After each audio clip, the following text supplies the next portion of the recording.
If you've been feeling overwhelmed with anxiety lately, try listening to a guided meditation on the Meditation for Anxiety podcast. Meditation is a proven, natural way to help you calm down and dissolve stress so you can feel lighter and happier. So subscribe for free today to the Meditation for Anxiety podcast by searching for Meditation for Anxiety on your favorite podcast player.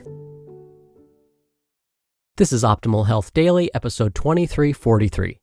Tips for burning more fat with cold thermogenesis and why icing really does work. Part 1 by Ben Greenfield of bengreenfieldlife.com. And I'm Dr. Neil.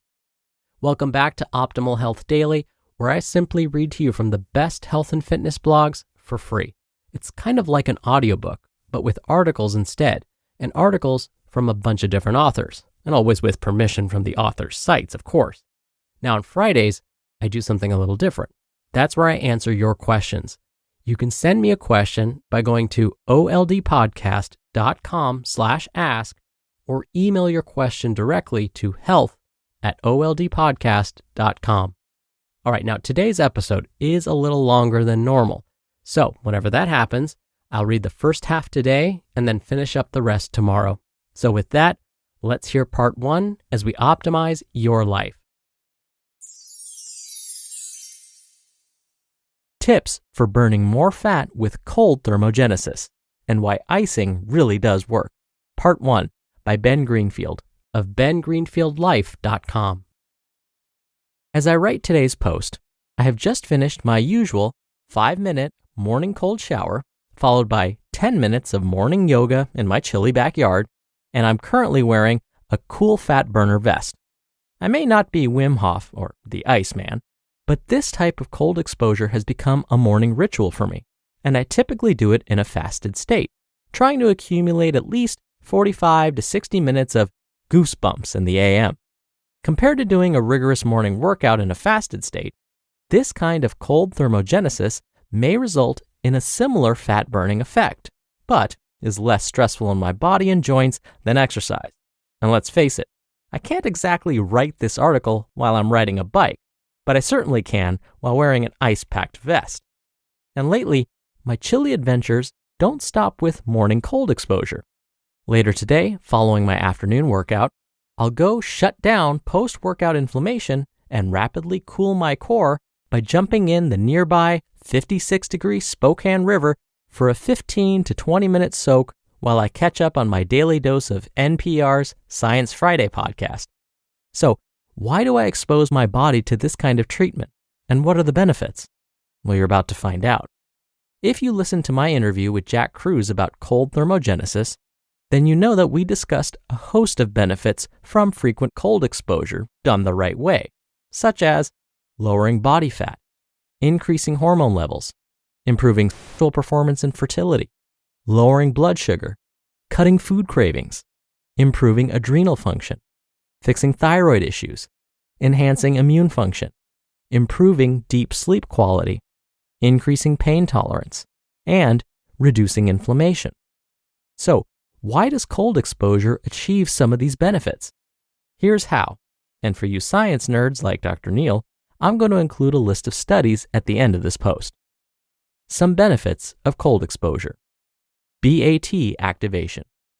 Brown adipose tissue, or BAT, is primarily found around your collarbones, sternum, neck, and upper back. It is a unique kind of fat that can generate heat by burning the regular white fat, also known as adipose tissue, that's found around your stomach, butt, hips, and legs. In most cases, you'd need to exercise or engage in caloric restriction to first burn glucose, also known as blood sugar, and then move on to burning glycogen, which is your stored liver and muscle sugar, before finally beginning to utilize fat as a fuel source.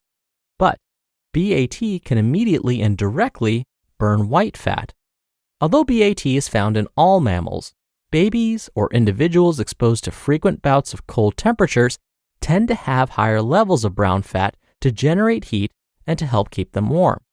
And while exercise and fasting can also both increase BAT, they don't hold a candle to cold. Before we move on from BAT, there are two important things you should know. 1.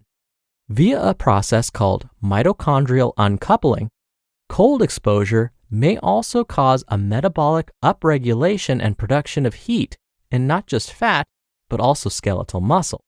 And 2, just recently, the journal Nature Medicine discovered that a protein called sarcoplasmin that, similar to BAT, can burn storage fat to maintain temperature. But research on this protein is limited. To get started with getting your BAT churning away storage fat, you can use something like the Cool Fat Burner Vest to keep your primary BAT areas activated. Adiponectin activation. Adiponectin is a hormone released during cold exposure that breaks down fat and shuttles glucose into muscles, which then can lower blood sugar levels. This not only has an anabolic muscle repair effect, but can also enhance recovery. Interestingly, low adiponectin levels have been associated with obesity, diabetes, and cardiovascular disease. That's 1 point chalked up to adiponectin for getting exposed to some cold post-workout. More on that later. Enhanced immune system. Cold therapy has been shown to enhance the immune system, primarily by increasing levels of immune system cells that help fight disease and infection. Specifically, cold exposure, likely due to its ability to stimulate norepinephrine release, can induce leukocytosis and granulocytosis, increase natural killer cell count and activity, and lead to a rise in circulating levels of interleukin-6, all of which can massively improve your immune system integrity. Increased cell longevity. mTOR is a protein found in humans.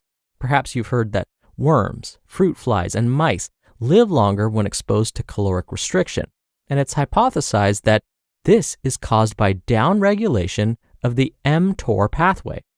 Inhibition of the mTOR pathway can bring about cell autophagy, which is basically how your body cleans out metabolic junk within the cells. And this is the method via which cells may live longer and healthier lives. Cold exposure may mimic mTOR pathways, similar to caloric restriction and intermittent fasting. Basically, you can think of it as a combination of simultaneously increasing your cell's hardiness and health. To be continued. You just listened to part 1 of the post titled, Tips for Burning More Fat with Cold Thermogenesis, and Why Icing Really Does Work, by Ben Greenfield of bengreenfieldlife.com. Dr. Neal here for my commentary. Growing up, were you ever told that wandering out in the cold without a coat would cause you to catch a cold? Well, as Ben mentioned in his post, that's a myth. I shared this little tidbit in one of my health classes that I teach. As soon as I announced this, one of my students raised their hands and said, well, if cold weather doesn't increase our chances of getting a cold or getting sick, then why do so many people get sick in the wintertime? Now, this logic seems rational on the surface, but if we dig a little deeper, we can quickly pick this argument apart. There are many reasons why fall and winter seasons may increase our chances of getting sick. It could be for a number of other reasons besides getting exposed to colder weather. For example, it could be because we're exposed to less sunlight. Fall and winter months mean shorter days, so our exposure to sunlight decreases. Well, what does that have to do with sickness? Well, less sun exposure means the body's production of vitamin D decreases. Vitamin D, we know, helps our body's immune cells perform at their best. So without enough vitamin D, we may not be able to fight off infections as well. But that may not be the only reason. We may get sick more often in fall and winter months because maybe we don't exercise as much during these months because it gets dark sooner. Or maybe we're more stressed during this time. Or maybe we don't sleep as well. Or maybe we don't eat as well. The list goes on and on. Either way, as Ben said, it's probably not the cold temperature. In fact, the cold may be helping our bodies become better equipped to fend off viruses and bacteria. All right, that'll do it for today. Thank you so much for listening. I'll be back here tomorrow to finish up this post, so I'll see you there where optimal life awaits.